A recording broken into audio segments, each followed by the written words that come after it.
Rami dam હોય, Kadana dam હોય, Ukai dam હોય કે કરજણ ડેમ હોય, આજે આદિવાસી સમાજ અનેક રીતે પોતાના ગામથી વિભાજિત થયો છે, પોતાના સમાજથી વિભાજિત થયો છે, પોતાની સંસ્કૃતિથી વિભાજિત થયો, પોતાની પ્રકૃતિથી વિભાજિત થયો અને અમારા લોકોને આજે પણ નર્મદાનું પાણી નથી મળતું। ત્યારે આ સરકારને હવે અમે કહેવા માંગીએ છીએ, અમારો સમાજ હવે અધિકારોની વાત કરે છે, અમારા અધિકારો તમે અમને આપો, સંવિધાનમાં જે અમને પ્રાવધાન છે અમારી અનામત તમે અમને આપો, અમારી જમીનો તમે પ્રોજેક્ટના નામે છીનવવાની વાત કરો છો। ત્યારે આ મંચ પરથી કહેવા માંગીએ છે, આંબા ડુંગરમાં જે 28 ગામોને તમે વિસ્થાપિત કરવા માટેનું જે ગેજેટ બહાર પાડ્યું છે, ત્યારે આ કવાંટની ધરતી પરથી ભારતીય જનતા પાર્ટીના તમામ નેતાઓને, એમના મુખ્યમંત્રીને, એમના નાયબ મુખ્યમંત્રીને આ મંચ પરથી કહેવા માંગુ છું, અમારા આંબા ડુંગરવાળાના એક પણ લોકોને તમે છંછેડશો તે દિવસે આંબા ડુંગરના લોકો માટે અમે અમારું ધન આપી દેવા માટે પણ તૈયાર છે, છેલ્લા શ્વાસ સુધી અમે લડીશું। મને આ વિસ્તારમાં આવીને મંત્રીઓએ કીધું કે એનું દુકાન નથી। મંત્રીને ખબર હોવી જોઈએ, તમારા પ્રદેશના નેતાઓ, તમારા દિલ્હીના નેતાઓ મારા માટે મંત્રી પદ માટે લાલ પીછામ બચાવીને ઉભા હતા, લાલ જાજમ પાથરીને ઉભા હતા। મને તમારા પ્રદેશના નેતા અને દિલ્હીના નેતાએ કીધું, ચૈતરભાઈ તમે આવો, તમને કાલે મંત્રીમાં અમે ઉપાડી લઈએ, કાલે મંત્રી બનાવી દઈએ, પણ આ ચૈતરભાઈ વસાવા મંત્રી તંત્રી મુખ્યમંત્રી માટે નથી, અમારા આદિવાસીઓ માટે લડવાવાળા નેતા છે। ત્યારે શું તમે દુકાનની વાત કરો છો, શું તમે ઉધારની વાત કરો છો? તમારી દુકાન છે તમે ઉધારની વાત કરો છો, તમારી દુકાન છે તો તમારી દુકાનમાં અમારા લોકોના જે જાતિના, અમારા ઓરિજિનલ રાઠવાઓને આજે જાતિના પ્રમાણપત્રની તકલીફો પડે છે, તમે એમના પર 15 જાતના પુરાવા માંગો છો। આજે અમારા યુવાનો પોલીસની ભરતીમાં જાય છે, એમને કટઅપ 40 લઘુત્તમ માર્ક લાવવાની તમે પરિપત્ર બહાર પાડ્યો છે। જે ઉચ્ચ અભ્યાસ કરે છે એવા વિદ્યાર્થીઓ માટે તમે પોસ્ટ મેટ્રિક શિષ્યવૃત્તિ બંધ કરી છે, ત્યારે તમારું સરકારમાં કઈ ઉપજતું નથી અને તમે કવાંટમાં આવીને તમારી દુકાનની વાત કરો છો। આ એ ચૈતર વસાવા છે, આદિવાસી વિદ્યાર્થીઓને જે ઉચ્ચ અભ્યાસ કરે એમને પોસ્ટ મેટ્રિક શિષ્યવૃત્તિ સરકારે બંધ કરી હતી, એ સરકારને ઝુકાવીને 460 કરોડ રૂપિયા અપાવવાની ફરજ પાડી એ ચૈતર વસાવા છે, તમારા જેવા માય કાંગલા નથી।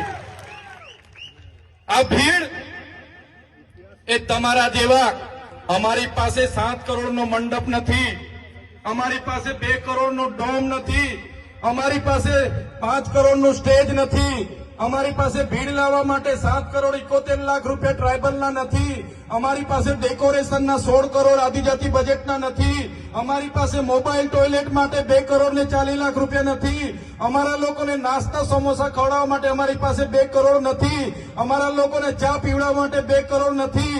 અમારા લોકો આ સ્વયંભૂ અહીંયા આવેલા છે, આ લોકો કોઈ દારૂ ચિકન માટે આવ્યા નથી, આ લોકો કોઈ પૈસા પાઇચા માટે આવ્યા નથી, આ લોકો સ્વયંભૂ આવેલા છે અને એ લોકોની આત્મા આજે જાગી ગયેલી છે। ત્યારે તમે બધાને પણ વિનંતી કરું છું, તમારી આત્મા આજે જાગી છે, બીજા 10 જણની પણ આત્મા જગાડો અને આવનારા દિવસોમાં છોટાઉદેપુરમાંથી ભારતીય જનતા પાર્ટી હોય કે કોંગ્રેસ હોય, એમના સુપડા સાફ તમે કરી દો। આઝાદીના 50 વર્ષ કોંગ્રેસનું શાસન હતું, એ જમાનામાં આ ડેમોની પરિયોજનાઓ બની, એમના એમઓયુ થયા, પ્રોજેક્ટો થયા, રોડ થયા, કોરિડોર થયા, નહેરો નીકળી, હાઈ ટેન્શન લાઈનો નીકળી અને બધા જ પ્રકારના પ્રોજેક્ટો થયા। એ જ પ્રકારે ભારતીય જનતા પાર્ટીની 30 વર્ષની શાસનમાં એનું અમલ થયું। આજ દિન સુધી પૈસા એક નથી લાગુ, અનુસૂચિત 5 લાગુ નથી, આપણને જે આર્ટિકલ 230, આર્ટિકલ 330, 332 અંતર્ગત શૈક્ષણિક અને રાજકીય અનામત મળ્યું છે, એને પણ આજે છીનવવાની વાત છે।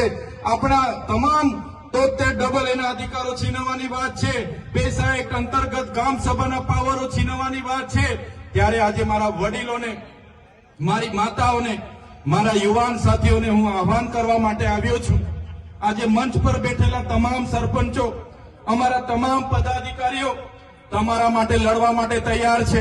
આ ચૈતર વસાવા તમારા માટે છેલ્લા શ્વાસ સુધી લડવા તૈયાર છે, પણ મારા વડીલો, મારી માતાઓ, મારા યુવાન સાથીઓ, તમને હું વિનંતી કરવા માટે આવ્યો છું કે હવે તમે તૈયાર થઈ જાઓ, આ લોકોના જૂઠા વાયદાઓમાં નથી આવવાનું, આપણી અસ્મિતા બચે, આપણી સંસ્કૃતિ બચે, આપણી જમીન બચે, એ માટે આપણે બધાએ તૈયાર થઈને હવે આવનારી ચૂંટણીમાં ઈંટનો જવાબ પથ્થરથી આપી દેવા માટે તમારે તૈયાર રહેવું પડશે.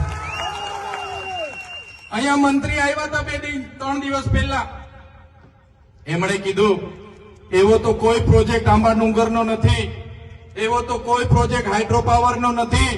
ત્યારે સાથીઓ, એ મંત્રીની જેમ હું હવામાં વાત કરવા નથી આવ્યો, એ મંત્રીને હું કહેવા માટે આવ્યો છું.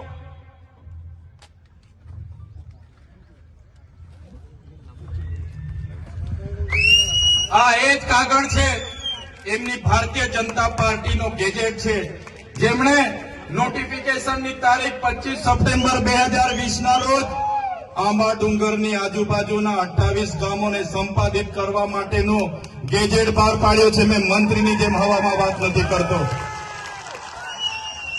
અને સાથે જ મંત્રીને કહેવા માંગુ છું, તમારા જેવા અમે પાર્ટીના ગુલામ નથી, અમે આ સમાજ છે તો અમે ચૂંટાઈને જે ધારાસભ્ય બન્યા છે, અને જે દિવસે અમારા સમાજને અમારી જરૂરત પડશે ને, તો આ મંચ પર બેઠેલા લોકો પેલી લાઠી ખાશે, મંચ પર બેઠેલા લોકો પેલી ગોળી ખાશે, પણ અમારા સમાજને અમે ન્યાય અપાવીને રહીશું, ન્યાય અપાવીને રહીશું.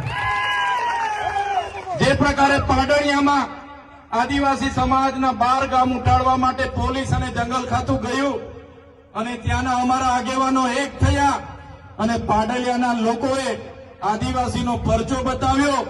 એ જ પ્રમાણે આવનારા દિવસોમાં જો અમારા આંબા ડુંગર અને આજુબાજુના 28 ગામ અને અમારા હાઇડ્રો પ્રોજેક્ટના નસવાડીના ગામના લોકોને જો પ્રશાસન હેરાન પરેશાન કરવાવાળા આવશે, તો સમજી લો પાડલિયાવાડી અમે કવાંટમાં પણ કરીશું. પાડલિયાવાડી કવાંટમાં પણ થશે. જે જંગલ ખાતાને પોલીસના માથા તૂટ્યા હતા, એ જ પ્રકારે આવનારા દિવસોમાં અમારા એક પણ આદિવાસી ખેડૂતને અહીંયા ખોટી રીતે હેરાન કર્યો છે, તો તમારા પણ અમે અહીંયા ભૂક્કા બોલાવી દઈશું. સાથીઓ, આ લોકોને ટેવ પડી ગયેલી છે સત્તામાં બેસીને પોલીસનો ઉપયોગ કરવાનો, જંગલ ખાતાનો ઉપયોગ કરવાનો. પણ આ મંચ પરથી કહેવા માંગુ છું, આજે જેટલા પણ આ કાર્યક્રમમાં પોલીસ વ્યવસ્થા માટે, કાયદો વ્યવસ્થા માટે ઉભા છે, પોલીસ માટે એકવાર જોરદાર તાળીઓ પાડી લો. જે પોલીસ અધિકારીઓ સંવિધાન પ્રમાણે સુરક્ષા, શાંતિ અને સલામતીનું કામ કરે છે, સેવાનું કામ કરે છે, એવા ઈમાનદાર, પ્રામાણિક અને નિષ્ઠાવાન પોલીસ અધિકારીઓને ચૈતર વસાવાના કળ ખાતે સલામ કરું છું મેં.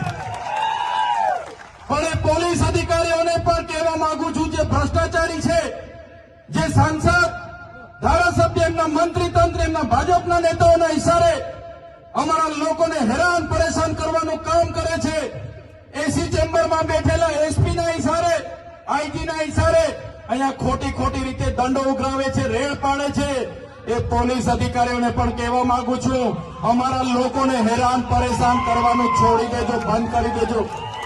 ખોટા કેસ કરવાનું બંધ કરી દેજો.